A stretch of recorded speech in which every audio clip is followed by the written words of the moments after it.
Bismillahirrahmanirrahim. Assalamualaikum warahmatullahi wabarakatuh. Waalaikumsalam warahmatullahi wabarakatuh. Innal hamdalillah nahmaduhu wa nasta'inuhu wa nastaghfiruh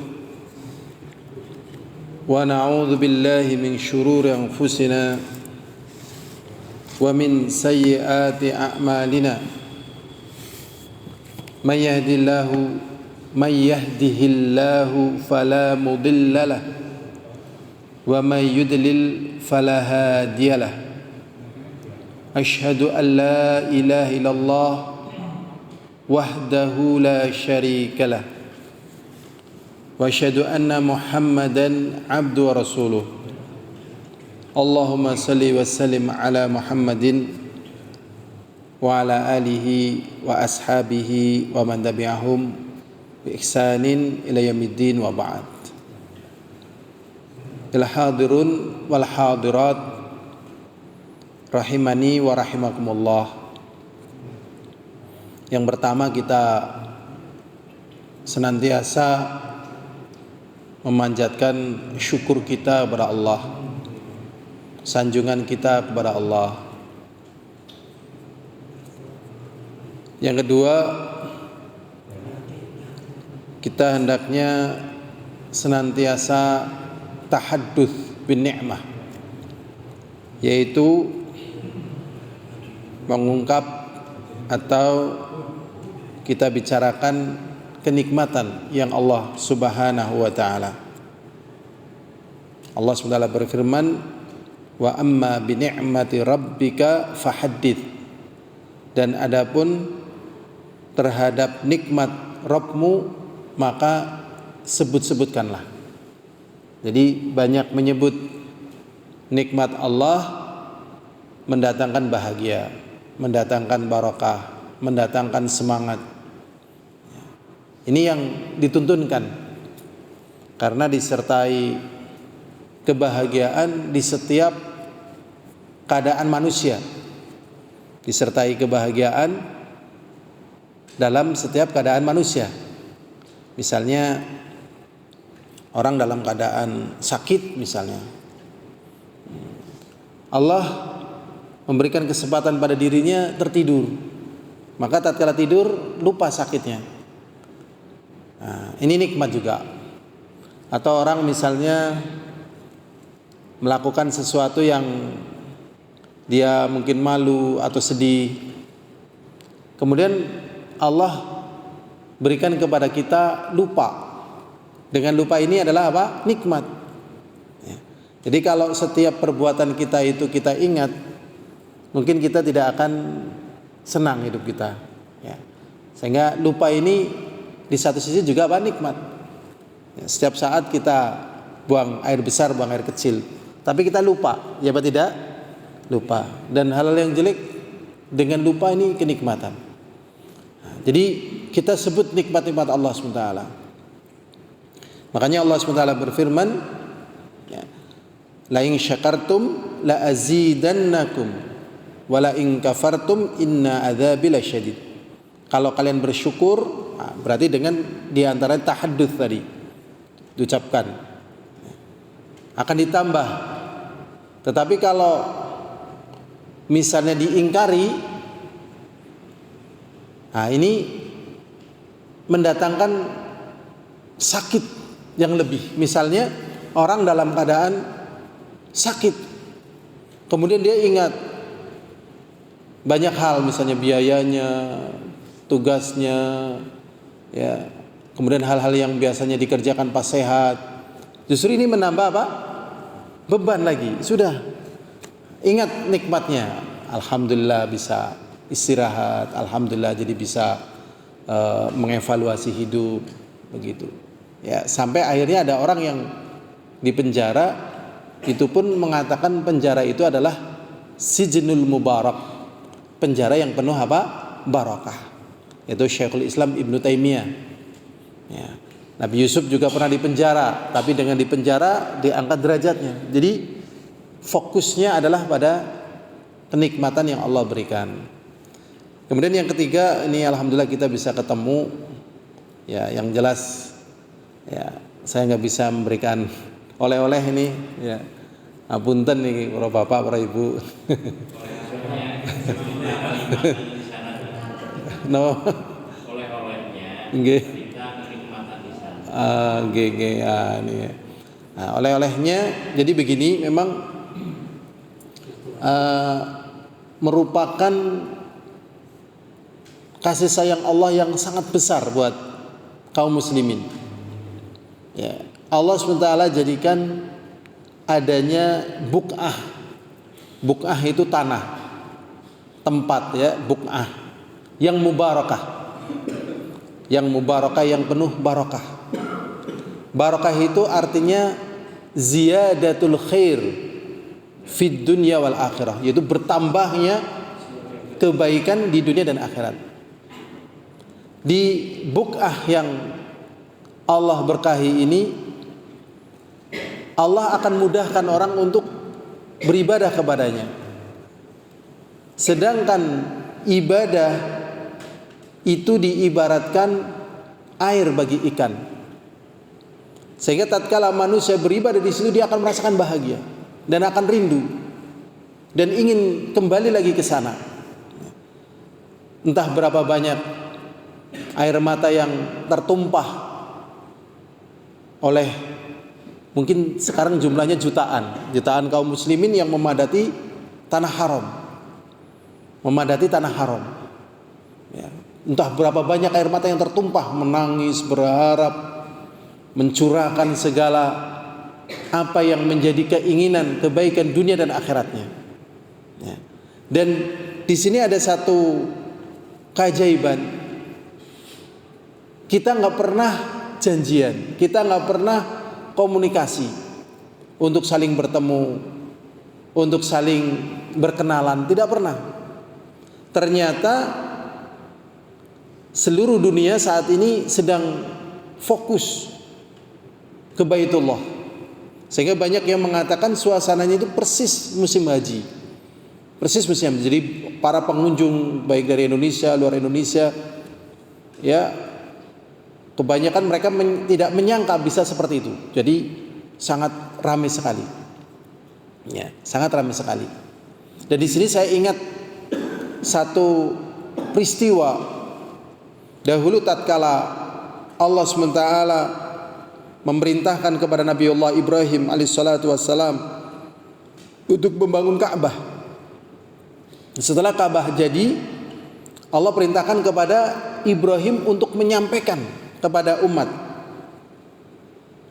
Maka Nabi Ibrahim alaihissalatu wassalam mengatakan, ya Allah, saya tidak mampu, bagaimana caranya? Maka kemudian Allah mengatakan, wa adzin finnas bil haji. Udah pokoknya tugasmu sampaikan aja manusia untuk berhaji. Ya di sini ya berhaji, ya berumrah, ya. Ya, nanti mereka akan apa? Ya'tuna. Ya, mereka akan datang. Rijalan aw rukbanan, baik berjalan atau menarik kendaraan, min kulli fajjin amik, dari segala penjuru dunia. Tugasmu menyampaikan. Lah nanti aku akan yang manggil. Jadi memang Allah yang akan mendatangkan, ya, akan mendatangkan hamba-hambanya untuk terus meramaikan Masjidil Haram, ya, untuk terus meramaikan Masjidil Haram, dan untuk terus datang ke Masjid Nabawi, sehingga datang berduyun-duyun. Ada satu perjalanan yang cukup, ya bagi saya cukup menakjubkan ya. Saya nanya, antum berangkat ke sini biaya berapa? Dibilang katanya gratis. Yang gratis siapa? Teman. Berapa yang digratisi? 20. Jadi seorang teman, ya alumni, menggratisi temannya berapa? 20. Dan dia masih menggratisi gurunya 5 orang. Nah ini satu hal yang sangat apa? Menarik. Kemudian kita ketemu orang-orang dari ya Maluku. Dari Maluku kita tanya berapa jumlahnya? 300 orang. yang umroh dari Maluku waktu itu 300 orang. Kok banyak sekali gitu, ya. Banyak sekali ini gimana ini? Kan banyak sekali masih dari satu tempat sekali. Ya kita 300 orang. Kok bisa ini kami gratis gitu. Loh kok bisa gratis? Gimana? Ya bos kami itu memberangkatkan kami. Lah bosnya apa? Usaha nikel. Ya. Jadi yang datang waktu itu 300 orang. Tetapi katanya yang digratisin 400 orang. Padahal bos nikelnya ini masih Nasoro. Ya kan? Masih apa? Nasoro. Saya dengar jumlah itu yang memberangkatkan Nasoro. Kira-kira kalau itu, Masya Allah ya, menakjubkan apa tidak menakjubkan? Menakjubkan loh, 300 orang loh. Misalnya 30 juta kali 300 sudah berapa itu? Berapa? Nah itu, katanya diberangkatkan 400, tapi yang kita ketemu 300 orang. Itu Nasoro. Nah ini, Masya Allah. Jadi Allah SWT tatkala menggerakkan, akhirnya ada juga yang tergerakkan dari kalangan Nasoro. Ini Nasoro ini kalau masuk Islam, Masya Allah, pahalanya banyak sekali. Dan biasanya Nasoro seperti ini mesti ada unsur cintanya, mesti. Kalau benci, boro-boro digratisin. Mungkin mau izin berangkat aja tidak boleh. Hei jangan berangkat, nggak boleh gitu. Ini digratisin 300 orang, bayangkan, Masya Allah. Ya, kalau pejabat-pejabat di negeri ini gratisin kita, Masya Allah ya. Kayaknya bisa ya. Bisa lah daripada buat beli jet gitu ya. Di jet aja kayaknya kan bisa itu. Duit nganggur masalahnya. Nah ini. Nah itu demikian. Jadi Masya Allah, semangat sekali mereka beribadah. Dan kebanyakannya mereka itu ingin kembali lagi. Ingin kembali lagi. Dan biasanya yang datang ke sana itu sudah pernah ke sana. Dan memang Rasulullah SAW mengatakan tabi'u bainal haji wal umrah fa innahuma yanfiyani kir wadh-dhunub, ya, fa innahu yanfiyanil faqra wadh-dhunuba kama yanfil kir khabathal hadid. Rasulullah sallallahu alaihi wasallam mengatakan yang sudah haji atau sudah umrah udah berangkat lagi. Itu ucapan Rasulullah sallallahu alaihi wasallam. Karena keduanya itu menghilangkan, pertama kemiskinan, yang kedua menghilangkan dosa. Nah, manusia hidup di dunia ini kan zahirnya bahagianya dengan dua keadaan. Pertama, kalau dosanya bersih, hatinya plong. Yang menyebabkan manusia itu hidup susah sebenarnya dosa. Dosa itu sering membayang gitu loh. Berupa ketakutan, berupa kekhawatiran. Pokoknya nggak tenang. Dosa itu nggak tenang. Ya, dosa itu tetap nggak tenang, nggak nyaman. Makanya orang-orang yang menghabiskan uangnya banyak ya, kalau naik kapal pesiar itu kan katanya 60 juta katanya, berapa bulan gitu, 2 bulan atau kurang lebih 60 juta. Tapi biasanya habis pulang dari kapal pesiar, hatinya nggak sebahagia orang yang pulang beribadah. Kalau kita pulang tarawih rasanya seneng, coba bayangkan. Tapi kalau orang pulang dari seneng tetapi tidak beribadah, ada rasa yang akhirnya mengotori. Nah, tatkala orang berhaji atau berumrah, ini dibersihkan dosa-dosanya. Kefakirannya juga dibersihkan. Nah, apakah kefakiran kemudian jadi kaya? Ya bisa jadi. Kalau misalnya tidak jadi kaya, banyak pelajaran-pelajaran yang bisa dipetik. Karena di sana nanti kita tetap akan menjumpai orang-orang yang cacat.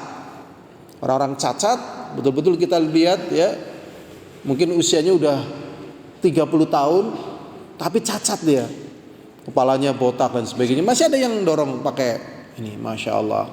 Padahal mengeluarkan air liur dengan pandangan mata yang ya namanya orang cacat gitu ya, melotot. Ya, tapi yang membawanya semangat.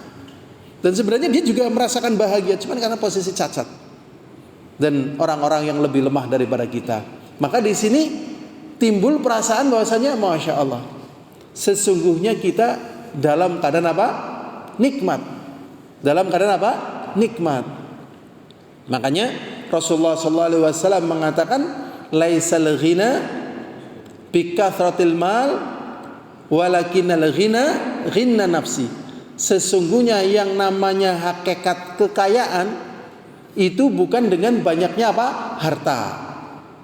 Ya. Tetapi hakikat kekayaan adalah kaya jiwa. Apakah orang yang kaya banyak harta tidak kaya? Ya kaya. Tapi terkadang kekayaannya ini tidak membuat dia kaya. Ya, tidak membuat dia apa? Kaya, walaupun banyak harta. Nah, ada teman, ya saudaranya itu ya katanya masih ada hubungannya dengan Gayus gitu ya. Masih dengar Gayus ya. Wah, ini saudaranya itu beli tanah di mana-mana gitu, Masya Allah. Beli tanah di mana-mana gitu. Begitu Gayus ketangkap, dia pun jadi lari ke sana kemari. Sampai akhirnya dia sekarang ini sudah meninggal dunia. Masya Allah. Sudah meninggal apa? Dunia. Tatkala tanahnya yang banyak, kekayaan yang banyak, dia sendiri sudah meninggal dunia, anaknya nggak tahu tempat tanahnya di mana. Anaknya juga nggak bisa ngurus tanahnya, bayangkan, Masya Allah. Karena antara orang tua dengan anak kan punya kehidupan yang berbeda-beda sendiri-sendiri. Anaknya aja nggak ngurus. Ya Allah, ini namanya orang kaya tidak menikmati apa? Kekayaan. Makanya di sini ada pelajaran penting bagi kita. Kekayaan itu secara umum menyenangkan. Ya, secara umum orang kaya senang apa sedih? Senang lah ya. Orang kaya masa sedih nggak mungkin. Ya, senang ya. Nah, karena Rasulullah mengatakan ya, al-malus salih fi rajulin salih. Harta yang bagus itu adalah harta yang berada di tangan orang soleh. Ini. Nah, secara umum senang. Tapi tatkala dia sendiri tidak soleh, hartanya membawa dia itu sampai meninggal dunia, takut khawatir. Lah tatkala orang kunjung ke sana, Masya Allah, dia akan merasakan betapa ada kenikmatan lain yang dibutuhkan oleh manusia, yaitu kedekatan dia kepada siapa? Allah Subhanahu wa ta'ala. Nah, ini makanya di sini mungkin kalau kita berpikir biaya, ya mungkin kita akan banyak berpikir. Tetapi ingat, berdoa itu tidak membayar. Berdoa kan tidak bayar, ya kan? Kita berdoa kepada Allah, ya Allah mudahkanlah saya misalnya, terserahlah yang halal, ya berhaji atau berumroh atau apa sajalah yang baik. Ya. Kemudian niat juga tidak bayar. Tetapi berapa banyak orang yang lupa akan doa ini? Berapa banyak orang yang lupa akan doa ini? Misalnya, Pak, monggo tindak haji, napa tindak umroh, napa Pak, monggo ngaji misalnya. Nah, belajar ilmu, saya nggak kober, saya nggak ada biaya, saya nggak mampu, saya orang miskin. Nah, ini berbahaya. Jadi sudahlah, kita yakin bahwasanya Allah Maha mampu melakukan apa yang menurut bayangan kita tidak mampu.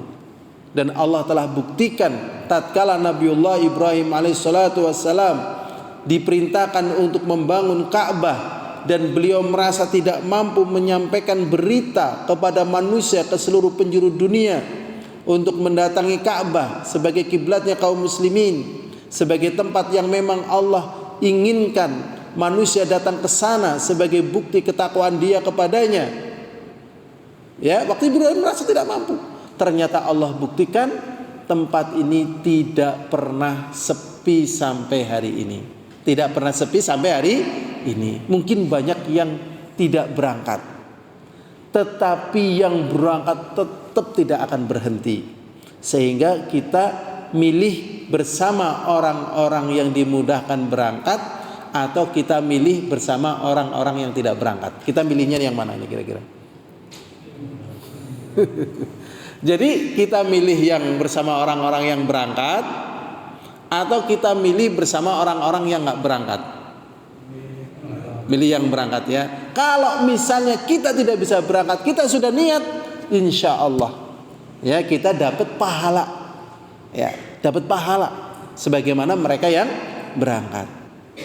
Itu. Jadi tetap, dan tatkala kita berangkat memang Allah mudahkan. Nah, buktinya tadi ternyata Nasoro saja ya Allah gerakan hatinya untuk membiayai karyawannya. Beritanya sih ya 400, tetapi yang datang ke sana waktu itu jumlahnya berapa? 300. Masya Allah. Dan moga-moga Allah perbanyak ya, terutama pejabat yang kita tahu dunia banyak kan, daripada buat begini begitu kan. Mending udahlah buat kaum muslimin. Nah ini Masya Allah.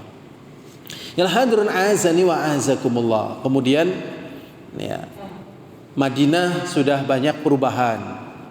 Ya, jadi pasar yang di depan ya pintu 19 Masjid Nabawi itu kan biasanya dari pintu 19 itu kan ada pasar besar itu.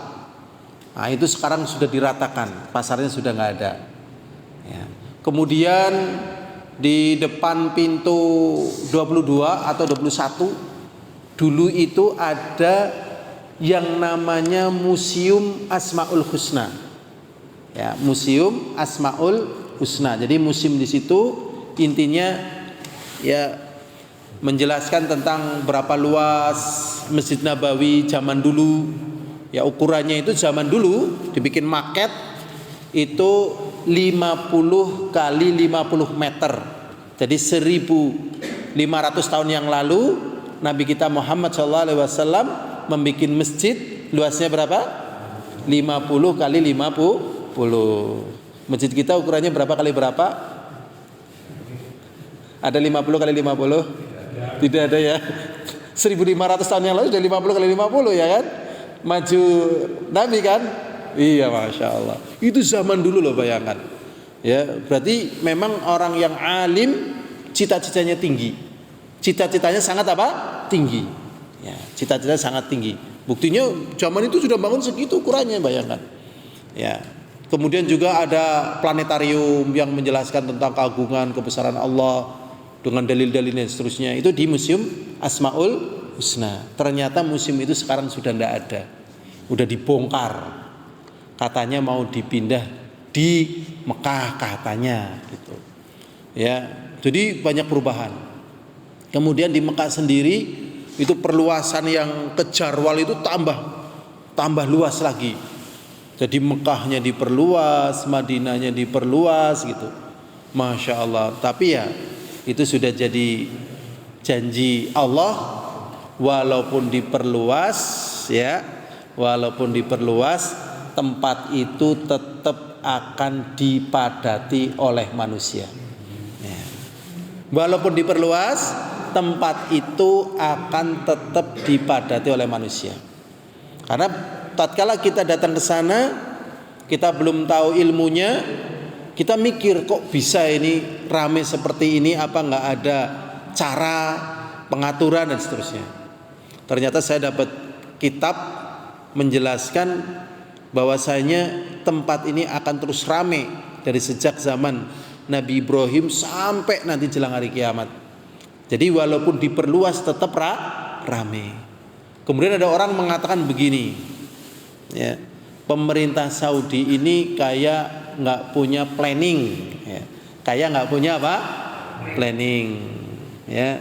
Kayak nggak punya rencana. Masa gitu, hotel-hotel, bangunan yang besar kok dihancurin, diratakan dan seterusnya. Kalau memang mau diperluaskan mending diatur sehingga nggak kayak gitu, itu kan mubadzir gitu. Nah, akhirnya saya jawabnya kayak gini. Di negeri ini juga mirip seperti itu, ya. Jalan-jalan di negeri ini kan sempit, ya kan? Di jalan ini kan sempit ya kan? Nah, diperluas apa enggak sekarang sama pemerintah? Diperluas apa enggak? Diperluas ya kan? Berusaha di mana-mana diperluas, ada jalan layang dan seterusnya kan? Pemerintah ya. Bapak Jokowi juga cerita jalan di negeri kita sempit-sempit, kita pengen luas, nah, diperluas. Nah sekarang kalau misalnya orang mengatakan kayak nggak punya planning, ya tetap punya planning. Cuman keadaannya seperti itu. Zaman dulu sudah dipikirkan, ini tempatnya sudah luas, sudah cukup. Ternyata setelah datangnya waktu, ternyata sempit lagi. Apa boleh buat? Ratakan lagi gitu. Ya, ratakanlah lagi. Jadi bukannya nggak punya planning. Ya, tetap punya planning. Terus planningnya manusia itu kan tidak bisa mengalahkan planningnya siapa? Allah. Allah berkehendak banyak seperti itu kok. Ya mau gimana lagi? Nah, kemudian juga ya yang ada hal berbeda ya, tatkala kita mau masuk ke tempat tawaf, matof, saat ini kita nggak boleh pakaian seperti ini. Ya, jadi kalau pakai seperti itu dan seperti ini ke tempat tawaf itu di latar Ka'bah itu nggak boleh. Ya. Jadi harus pakai pakaian apa? Ihram.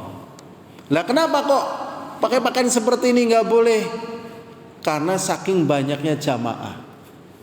Lah kalau pakaian seperti ini boleh masuk latar Ka'bah, lah nanti yang mau tawaf yang dia adalah sedang mengerjakan umroh ataupun yang lainnya bagaimana? Nggak mungkin.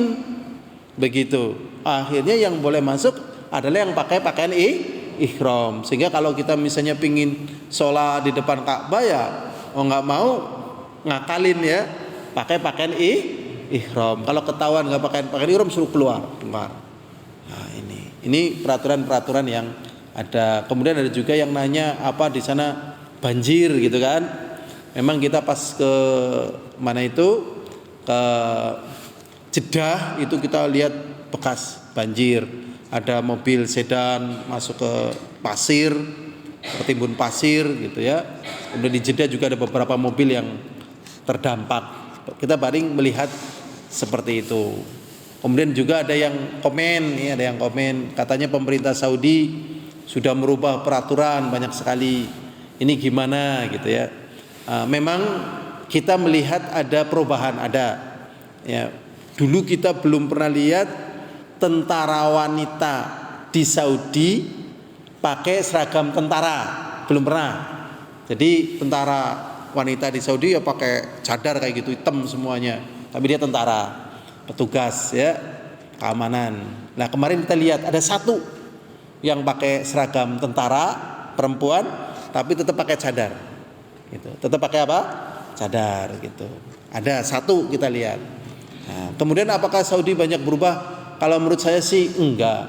Tetap negeri itu ya negeri yang dijaga oleh Allah, negeri dijaga oleh Allah. Sehingga tetap kaum muslimin ya bersyukur dengan keberadaan ya adanya pemerintah yang terus menjaga dua tanah suci itu. Ya, dua tanah suci itu. Ini hal-hal yang sering ditanyakan oleh teman-teman tatkala kita melihat keadaan di sana. Kemudian apakah benar Saudi jadi negeri yang hijau? Kalau menurut saya enggak, masih seperti dulu. Memang ada beberapa tempat itu nampak hijau, tetapi hijaunya itu bukan karena tanaman, tetapi ya tanaman dari plastik. Tanaman dari plastik ditata itu di gunung-gunung gitu. Jadi nampak hijau tapi bukan tanaman gitu loh. Apa namanya itu ya? Karpet atau jadi lucu, memang kesannya lucu ya, tapi ya gimana lagi, adanya seperti itu. Jadi kadang ada taman kota gitu ya, itu dikasih kayak rumput gitu, padahal bukan rumput tapi karet gitu ya, karet. Jadi tetap ya gersang lah ya. Memang negeri itu gersang. Kita belum melihat adanya tanda-tanda hijau. Kalau misalnya ada pohon ya wajar lah. Zaman dulu juga ada pohon. Kemudian juga ya tadi saya lihat di YouTube itu ya Alman Maulana gitu ya, cuman saya baca judulnya. Ya, di Madinah telah muncul danau yang aneh. Itu sebenarnya judul ini kalau menurut saya enggak bagus ya, walaupun saya belum tahu isinya. Jadi tatkala kita berkunjung ke Gunung Mahnet, ternyata di sebelah kanan ya, di sebelah kanan tatkala kita ke arah barat, di sebelah kanan ini ada danau buatan. Ada danau apa? Buatan. Nah, danau ini fungsinya adalah untuk penyiraman tanaman kurma. Gitu. Jadi karena kita lihat dan sebagainya gitu. Jadi kadang berita itu sering digambarkan kayak telah terjadi perubahan, padahal tetap negeri sana ya gersang lah. Ya. Karena kita lihat tanaman-tanaman banyak yang mati. Tapi upaya mereka itu luar biasa supaya mereka bisa mendapatkan rezeki. Ya. Dan ada pelajaran yang penting yang bisa kita petik ya. Saya petik, penting sekali kalau menurut saya tatkala kita pergi ke negeri sana, Negeri sana yang kita lihat hampir semuanya adalah apa? Batu. Ya, hampir semuanya apa? Batu. Kita melakukan perjalanan batu di mana batu, gitu ya. Yang namanya batu ditanam apa saja secara umum tidak tumbuh. Beda di negeri kita kan? Di negeri kita tanam apa saja tumbuh. Tapi apa yang menarik dari permasalahan ini? Ternyata ya, yang menarik kalau menurut saya ini, ternyata di balik kesusahan, di balik paceklik, tatkala kita berdoa terus kepada Allah, maka Allah SWT akan berikan apa? Rizki. Buktinya mana lah itu Saudi? Kan negeri yang mau ditanam apa coba? Tapi kita dengar beritanya masyarakat sana berdoa sampai akhirnya negeri Saudi menjadi negeri yang makmur. Lah kita tinggal di negeri yang makmur. Lah kalau kita merasa belum makmur, berarti kita bisa mencontoh ya, dari negeri yang tidak makmur memperbanyak doa sehingga diberi apa? Kemakmuran oleh Allah Subhanahu wa taala. Ini sekilas ya dari oleh-oleh ya, karena tidak bisa bawa apapun. Ya, jadi semoga kita bisa dimudahkan oleh Allah untuk pergi ke sana ya.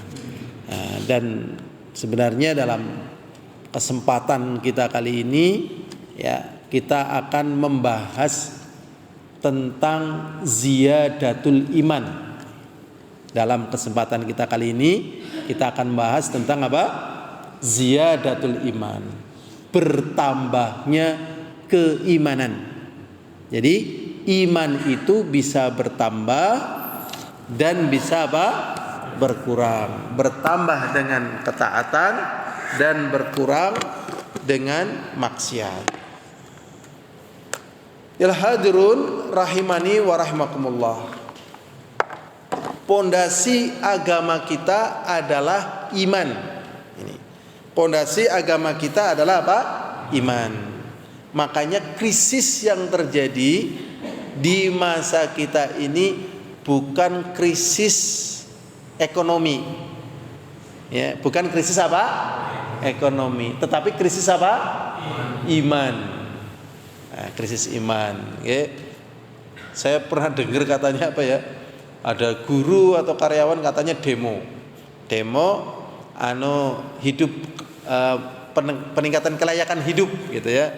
Nah sekarang kelayakan hidup itu kan angel definisinya kayak apa gitu ya.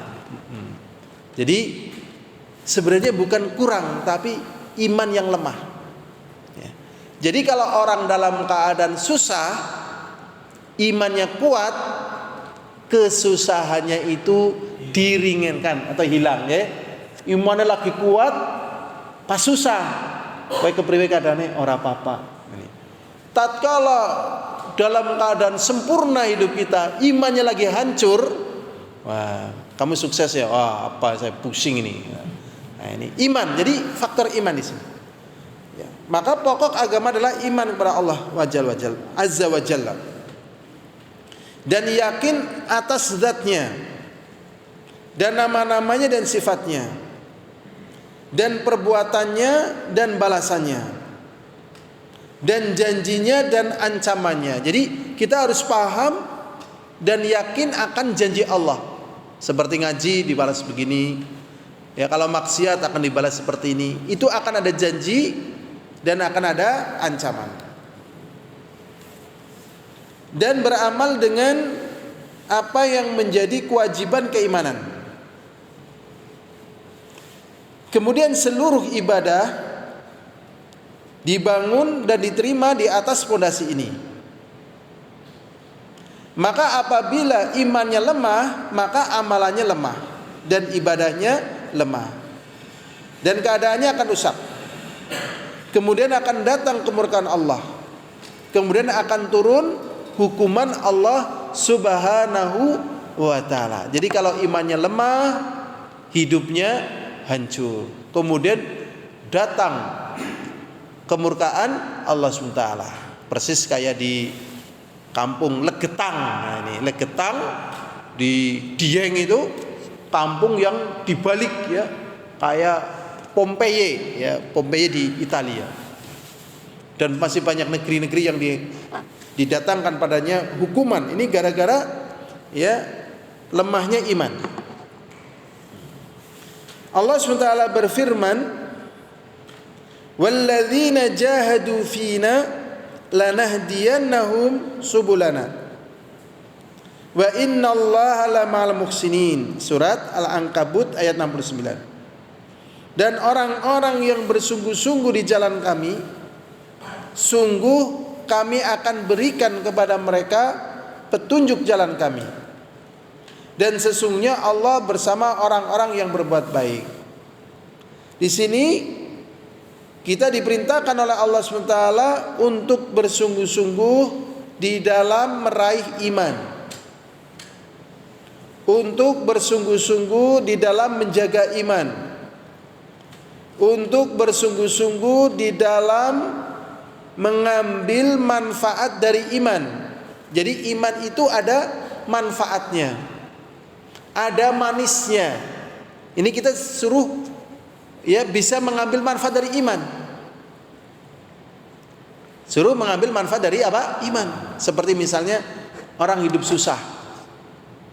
Ya, kita bisa katakan, lah kaya wong ora beriman baik, urip nang dunya sepira suwene gitu. Terkadang orang merasa belum puas ya dengan apa yang dia raih. Ya kita ingatkan. Maka di sini menunjukkan adanya manfaat daripada apa? Iman. Kemudian juga berusaha bersungguh-sungguh untuk menyebarkan keimanan. Jadi keimanan itu disebarkan. Ya seperti pengajian seperti ini, ngajak orang ngaji, ajak orang berkumpul, menyampaikan ilmu. Ini sejatinya adalah menyebarkan apa? Keimanan. Seperti orang dakwah ya ke sana untuk ngajak ke sana, sebenarnya ngajak keimanan. Rasulullah SAW pernah mengatakan begini, "Hayya bina ala ziyadatil iman." Marilah kemari bersama kami, kita menambah keimanan. Rasulullah ngajak seperti, ayo kita nambah keimanan. Ternyata bentuknya apa? Ngaji. Berarti tatkala kita ke Mekah, Madinah sebenarnya juga sama dalam rangka menambah iman. Buktinya orang kalau di sana secara umum semangatnya bertambah. Kalau sudah lama nggak ke sana, lama-lama tuh turun ya. Turun apa malah terus nambah? Turun, kadang ngantekan kelalen, nikmatnya wis kelalen. Biasanya ngerjemah haji ngesuklah pokoknya ngarep mangkat maning sedurunge paspore entong. Nah, ya kan 5 tahun biasanya ya kan. Lah ada yang berangkat lagi ke sana, ada yang sampai paspornya itu habis belum berangkat ke sana. Itu biasanya itu rasanya sudah turun itu. Pas lagi baru tahun pertama, kedua semangat. Bahkan kadang semangatnya pun terbawa di kampung, ke masjidnya tambah semangat. Yang tadinya pernah pakai kupluk putih ya kan, nah, lama-lama jadi pakai kupluk putih gitu. Yang tadinya mungkin biasa sabung ayam, ya, adu jago ini, mbah ora adu jago mbah, ora lah, isin gitu. Tapi nanti lama-lama bisa kambuh lagi adu jagonya itu. Nah, ini caranya gimana ya? Itu tadi kita tambah lagi keimanan. Jadi menambah keimanan seperti ini, ya. Dengan kita diantaranya seperti ini taklim. Kemudian yang kedua, hadis dari Abu Hurairah, semoga Allah meridainya. Sesungguhnya Rasulullah sallallahu alaihi wasallam bersabda, "Su'ila ayyul amali afdal?" Rasulullah ditanya amalan apa yang paling utama. Jadi amalan itu banyak. Lah yang paling utama apa di sini? Kemudian Rasulullah SAW mengatakan imanum billah wa rasulih. Ternyata amalan yang paling afdal itu adalah keimanan kepada Allah dan Rasulnya. Berarti amalan yang ada di dunia ini yang paling besar adalah apa? Iman. Ya, iman kepada Allah dan Rasulnya. Qila thumma madza? Kemudian ditanyakan lagi, kemudian apa lagi Rasulullah? Dijawab, al jihadu fi sabilillah, berjihad di jalan Allah, berperang maksudnya di sini. Qila thumma madza? Kemudian apa lagi Rasulullah? Dijawab, hajjun mabrur, haji yang mabrur. Masya Allah. Berarti tertinggi apa? Iman. Nah, tatkala kita iman, mesti akan mencari amalan-amalan yang merupakan variabelnya keimanan. Ya, variabel ya, turunannya keimanan. Turunannya keimanan apa? Yang paling besarnya jihad. Yang besar lagi apa? Haji yang mabrur. Apakah hanya itu? Enggak. Berapa banyak ya, maaf nih, berapa banyak orang menikah itu mungkin dia nggak begitu cinta, si perempuannya juga nggak begitu cinta.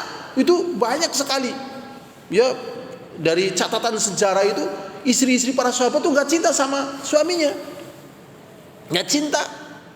Mungkin sahabat juga mungkin nggak begitu cinta sama istrinya, tetapi rumah tangga mereka paling sakinah, paling mawaddah, paling rahmah. Coba, rumah tangga kita belum bisa mengalahkan sakinah mawaddah warahmahnya rumah tangga mereka, yang belum bisa. Lah kenapa kok bisa seperti ini? Iman. Makanya kalau orang menikah dasarnya karena cinta, tinggal tunggu aja nanti. Masya Allah.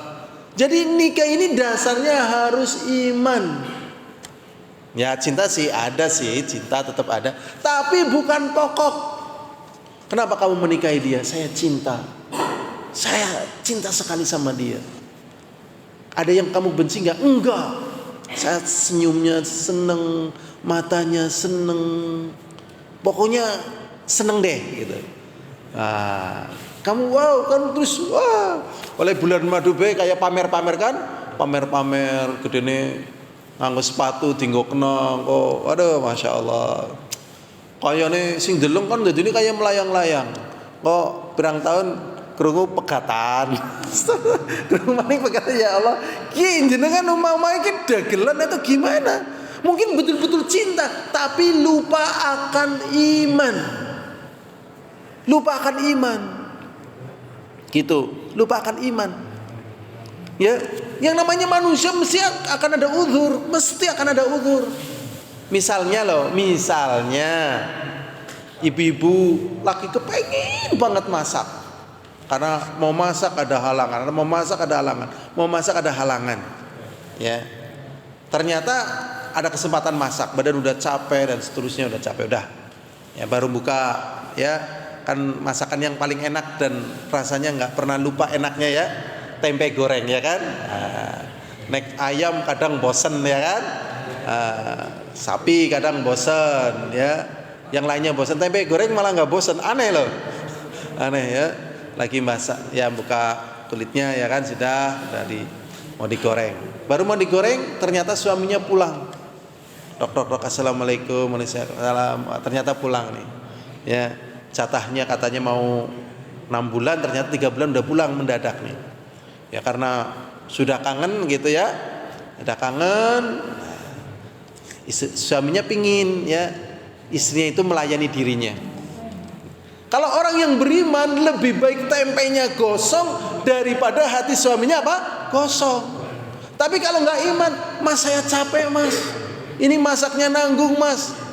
Ya Allah, lah ini kadang suaminya sudah ngampet 3 bulan, pulang di rumah masih nunggu tempenya mateng, masih nunggu,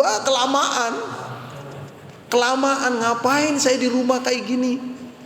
Ya, dia ingin mendapatkan yang halal, menunggu kelamaan. Nah, sebabnya kenapa? Nggak iman tadi. Kalau iman udah ceklek aja, biarin aja tempe nanti.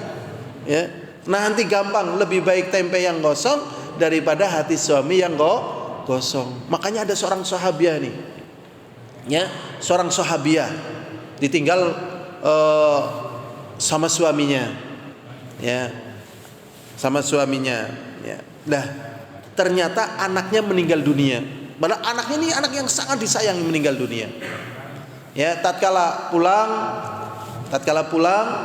disambut, ditanya gimana keadaan anak kita. Oh, dia lebih baik mas, gitu. Ya dia lebih baik. Jadi suaminya udah khawatir, udah bingung dan sebagainya. Karena dijawab lebih baik, sekarang lagi tidur, ya sudah tidur. Akhirnya ya karena suami istri melakukan hubungan badan biasa. Nah, setelah melakukan hubungan badan, udah mandi, udah seger dan sebagainya, gitu kan, udah seger, udah plong gitu kan. Nah, karena suami itu kan ya menurut penelitian itu ya pada air maninya itu mengandung api. Mengandung apa? Api. Jadi kalau nggak dikeluarkan stres ya ini. Wah, bahaya nih. Memang sudah dari sononya ya.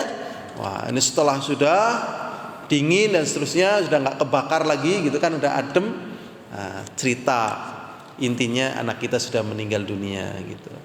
Kan dalam posisi apa? Plong. Ini bisa dilakukan kalau adanya apa? Iman. Tapi kalau nggak ada iman, sininya lagi capek, apinya lagi membara, rasanya nggak kena, malah nangis gabruk, wah sini nanti, ya Allah, sini dirinya juga lagi repot dan seterusnya. Nah, ini iman. Makanya kunci kebahagiaan sebenarnya terletak pada iman, dan amalan yang tertinggi adalah iman. Variabelnya yang paling tertinggi jihad, turun lagi ya haji yang mabrur. Apakah hanya ini? Tidak, banyak sekali variabelnya. Maka di sini ya kita ingatkan karena betapa besarnya manfaat iman. Dengan iman meringankan penderitaan ya, dengan iman memudahkan urusan. Jadi iman. Makanya ada doa ya dari Rasulullah sallallahu alaihi wasallam, wa minal yakini ma tuhawwinu alaina masaibad dunya. Ya Allah, berikanlah kepada kami keyakinan, ma tuhawwinu alaina, yang meringankan buat kami masaibad dunya, musibah-musibah dunia. Karena di dunia ini tidak ada yang tidak mendapatkan musibah. Bagaimana ringannya musibah itu? Iman. Ya, dengan iman maka musibah menjadi ringan. Ini saja yang bisa kita pelajari pada hari ini. Semoga Allah mudahkan kita ke tanah suci semuanya ya. Mudahkan rezeki kita dan menjaga iman kita dan meningkatkan iman kita. Subhanakallahumma bihamdika asyhadu an la ilaha anta astaghfiruka wa atubu ilaik. Assalamualaikum warahmatullahi wabarakatuh.